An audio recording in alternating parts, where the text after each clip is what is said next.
नमस्कार दोस्तों, आज हम लोग सीआई में बात कर रहे हैं और आज का जो वीडियो है बहुत ही बेहतरीन वीडियो है और आप लोगों का दिमाग खोल करके रख देगा, खासकर वैसे कैंडिडेट जो बिहार सचिवालय सहायक यानी बीएसएससी जो सीजीएल फोर्थ है उस एग्जामिनेशन की तैयारी करते हैं। तो मैंने जैसे कि लिखा है मिशन बीएसएससी एसओ2 एसटीएम कि क्या बीएसएससी एग्जामिनेशन पास करके जो असिस्टेंट सेक्शन ऑफिसर बनते हैं क्या वो एसडीएम या वरीय उपसमाहर्ता बन सकते हैं। तो इसका आंसर है बिल्कुल हाँ, बन सकते हैं। कैसे बन सकते हैं मैं ये सारा बात बताऊंगा इसी वीडियो में। बने रहे हमारे साथ क्योंकि यह सपना नहीं बिल्कुल सच है। ये मैं बिना कोई सिर पाँव का नहीं बात कर रहा हूँ, ये मैं मतलब ये सच बता रहा हूँ और उसका कुछ प्रूफ होगा और प्रूफ मैं अभी जस्ट बता रहा हूँ कि कैसे। देखिए, बिहार सरकार ने यहाँ पर इसको मैं हाईलाइट कर देता हूँ, समझ लीजिए। यहाँ पर बिहार सरकार ने 4 अक्टूबर 2025 को यहाँ पर एक असाधारण अंक यानी कि बिहार गजट जो है वो प्रस्तुत किया है। उसके कुछ अंक है, समझिए। इस अधिसूचना में सामान्य प्रशासन विभाग जो 4 अक्टूबर है उसमें क्या क्या बोला है उसके बारे में आप समझिए।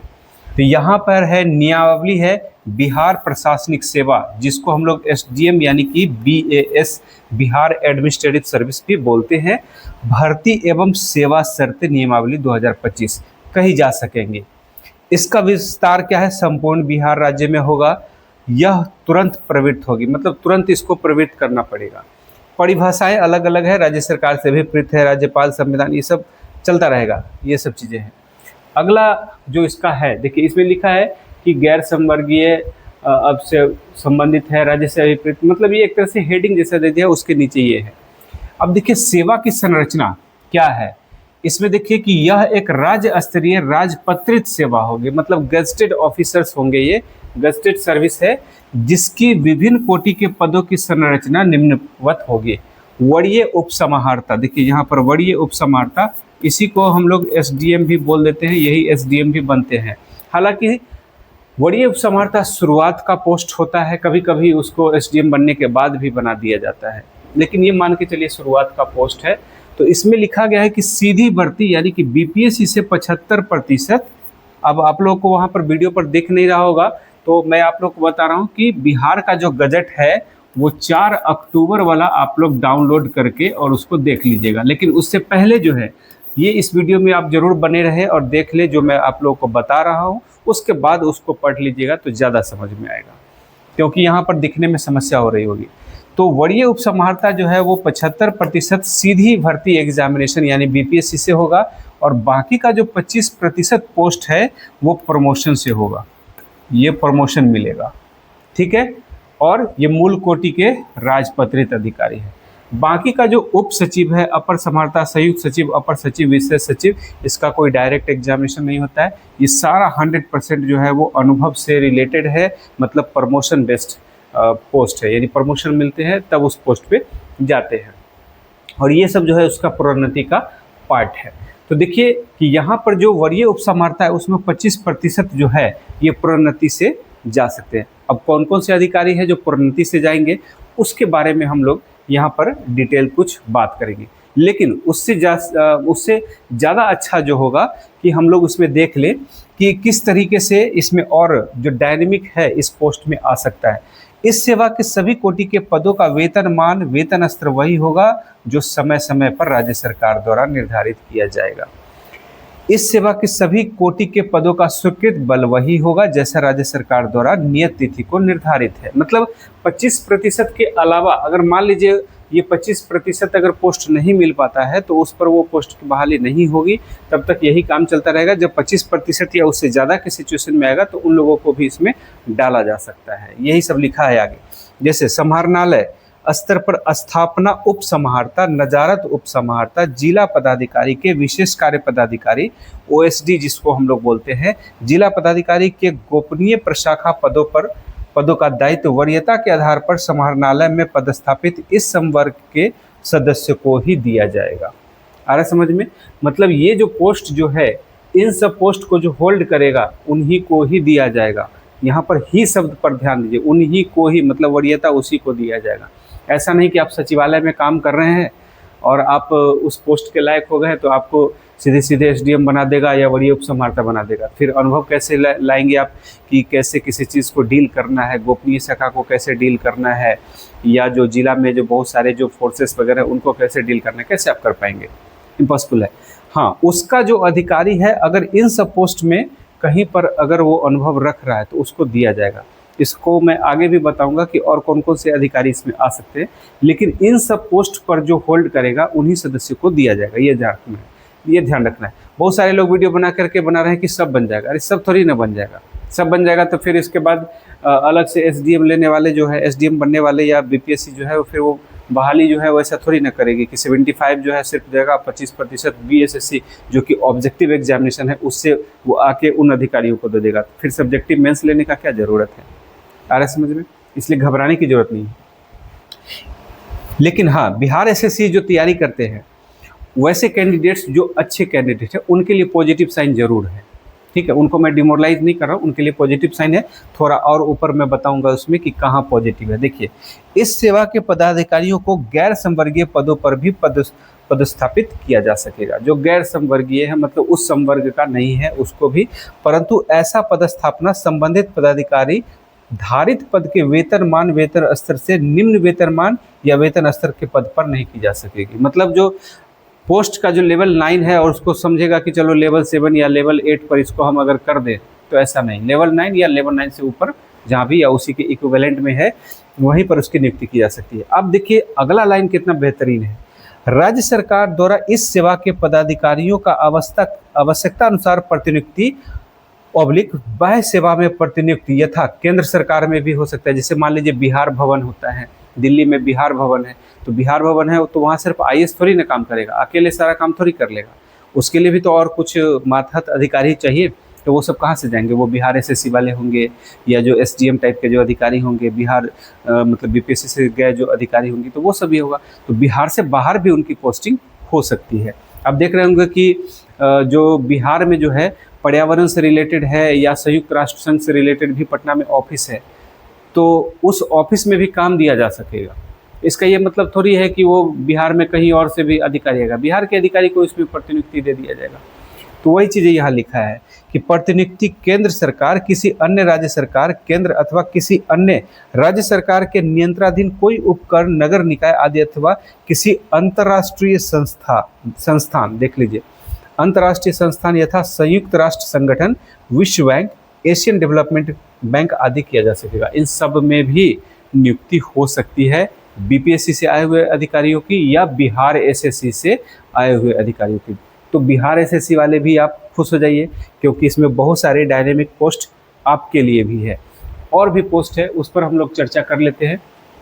यहाँ पर देख लीजिए, अब लिख रहा है कि 75% पदों पर सीधी नियुक्ति की जाएगी और शेष 25% आरक्षण कोटिवार रिक्ति के विरुद्ध प्रोन्नति से नियुक्ति हेतु विभाग द्वारा कार्रवाई की जाएगी।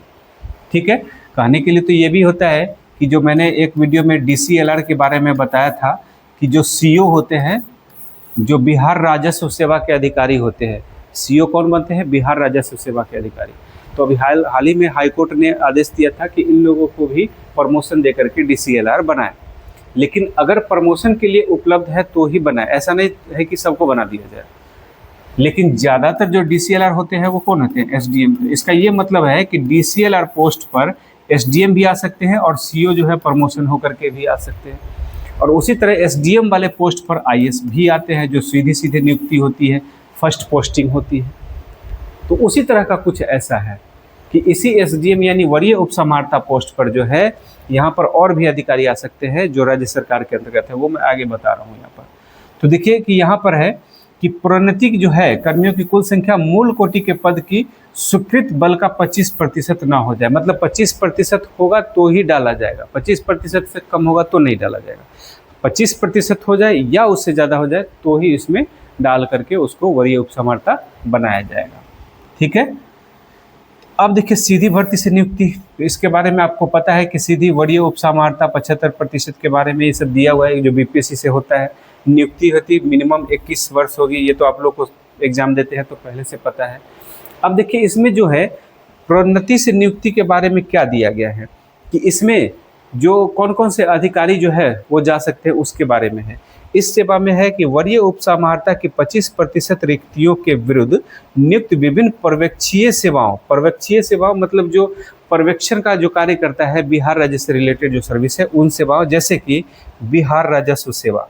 ऐसा नहीं है कि सिर्फ जो है सचिवालय सेवा, अगर बिहार राजस्व सेवा का अधिकारी है तो उसको ज़्यादा अच्छा अनुभव होगा कंपेरिजन टू जो सचिवालय सहायक का अधिकारी होगा, क्योंकि ये जिला में ब्लॉक में काम करते हैं, ये सीओ के पोस्ट करते हैं। सीओ वाले पोस्ट जो है वो डीसीएलआर भी बन सकते हैं, डीसीएलआर के बाद वो एसडीएम या वरीय उपसमाहर्ता भी बन सकते हैं। तो बिहार राजस्व सेवा, बिहार ग्रामीण विकास सेवा, जो आरडीओ होते हैं, जो आजकल बीडीओ बनते हैं, तो बीडीओ का जो है वो एसडीएम डीसीएलआर वगैरह ये सब बन सकते हैं। बिहार सचिवालय सेवा, यहाँ पर देखिए एक लिख दिया है बिहार सचिवालय, तो इसकी भी संभावना है कि बिहार सचिवालय सेवा का भी कुछ अधिकारी उसमें जा सकता है। एवं अन्य पर्यवेक्षी सेवाओं के मूल कोटि के वेतन स्तर 7 के ऐसे कर्मियों की प्रोन्नति से की जा सकेगी। अब देखिए ये है लेवल 9 का पोस्ट, आप लेवल 7 में है, तो यहाँ से यहाँ तक जाने में कुछ उम्र तो लगेगा, कुछ सर्विस का समय तो लगेगा, तभी जाके प्रमोशन होगा ना लेवल 9 में। और लेवल 9 में जाएंगे तो फिर वहाँ पर देखा जाएगा बहुत सारे उसमें आएगा कि जनरल कैटेगरी है, ओबीसी है, ये सब चीज़ें भी आएंगी। 25% सीट जो है उसके लिए भर रहा है या नहीं भर रहा है, ये सब देखा जाएगा। उसके बाद फिर उसमें से चयन होगा, और वो चयन हो सकता है कि बीपीएससी को वो सीट जाएगा। मान लीजिए कि पोस्ट की संख्या कम है और कैंडिडेट्स ज़्यादा हो गए, तो किसको दिया जाएगा? तो भाई भतीजावाद भी नहीं करना है, तो उसके लिए हो सकता है बीपीएससी को दिया जाएगा कि इनमें से अधिकारियों को चुनिए कि किसको दिया जाएगा। ठीक है, तो इस तरह का कंडीशन भी आ सकता है। लेकिन हाँ, ये चीज़ है ना कि आपको सेवा बहुत सारे हैं, उस सेवा का अधिकारी भी बन सकता है, तो आपके लिए एक गोल्डन अपॉर्चुनिटी बन तो जाती है। तो ये सब जो अधिकारी है ये सब जाएंगे। तो इनके लिए क्या है, जिन्होंने वेतन स्तर 7 में न्यूनतम 8 वर्षों की सेवा पूरी कर ली हो, तो 8 वर्ष की सेवा कम से कम पूरी कर ली हो, मैक्सिमम का कोई लिमिट नहीं है, ज़्यादा भी होता है। 8 वर्ष का सेवा ऐसे भी होता है, तो सेक्शन ऑफिसर ये सब जनरली बन जाते हैं, तो वो 4800 ग्रेड पे जिसको बोलते हैं, जहाँ से गैजेटेड शुरू होता है, तो 4800 ग्रेड पे। और कहाँ एसडीएम जो है वो 5400 ग्रेड पे, तो अभी भी तो कम ही है, तो थोड़ी ना ले लेगा, थोड़ा और अनुभव लेने की बात करेगा। हाँ, मिनिमम 8 वर्ष है, ज़्यादा और कुछ भी हो सकता है।